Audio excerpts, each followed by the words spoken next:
Authorities continue to race against time to rescue 40 trapped workers in a collapsed tunnel in Uttarakhand.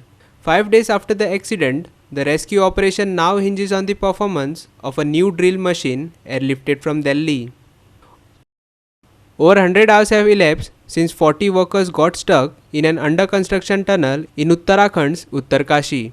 So far, authorities have been able to maintain contact with trapped workers and are advising them to remain patient as they work to reach them. The workers are said to be stuck 260 meters inside the Silkyara tunnel, and authorities are drilling through the rubble using the new drill machine Auger. Auger can drill through 5 meters of debris in an hour, said officials, adding that they can't predict a timeline due to the presence of obstacles in the form of boulders.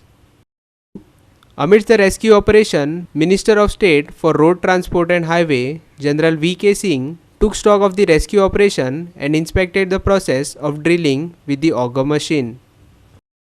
Uttarakhand Chief Minister Pushkar Singh Dhami said the situation at the Silkyara tunnel remains difficult. However, he added that if everything goes right, the trapped workers will be rescued soon.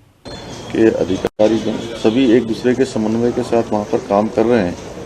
थोड़ा स्थिति वहाँ की कठिन है, लेकिन बहुत जल्द जो है उस पर पूरा ड्रिल हो जाएगा। जो अत्याधुनिक मशीन आई है, अभी मुझे बताया गया कि लगभग 5-7 मीटर उन्होंने ड्रिल भी कर लिया है अभी तक, और हर घंटे में वो 5 मीटर से 10 मीटर के बीच ड्रिल करेगी। तो जल्दी से जल्दी अगर सब चीज़ें ठीक रहीं तो हम उन सभी को, जो हमारे भाई उसके अंदर हैं, उन सभी को निकाल पाएंगे। अभी भारत सरकार के मंत्री जी भी, माननीय वी.के. सिंह जी भी वहाँ पहुँच गए हैं, अन्य टीम भी पहुँची है।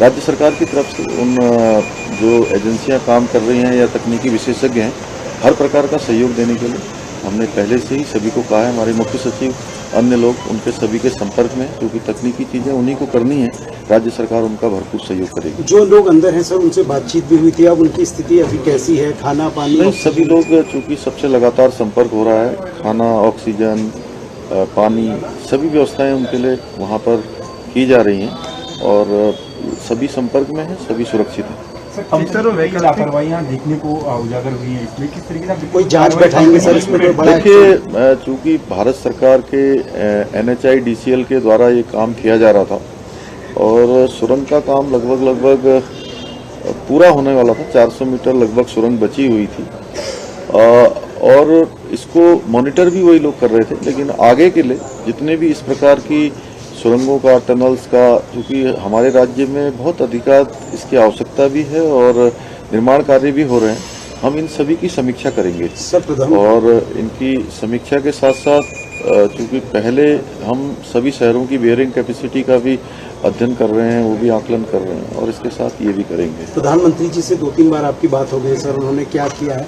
क्योंकि कल एक बात आई थी कि तकनीकी विशेषज्ञ थाईलैंड में जो केव रेस्क्यू हुआ था, उस टाइप की टीम से भी समन्वय बनाएंगे। माननीय प्रधानमंत्री जी लगातार स्वयं वहाँ से वो इस बचाव कार्य को देख रहे हैं, लगातार वो समीक्षा भी कर रहे हैं, हम लोगों से जानकारी भी ले रहे हैं और उनके स्तर से, भारत सरकार के स्तर से, माननीय प्रधानमंत्री जी के स्तर से लगातार सभी को निर्देशित किया गया है। इसलिए सारी agency. Manish Parab and Sangeeta Oli for Goa 365.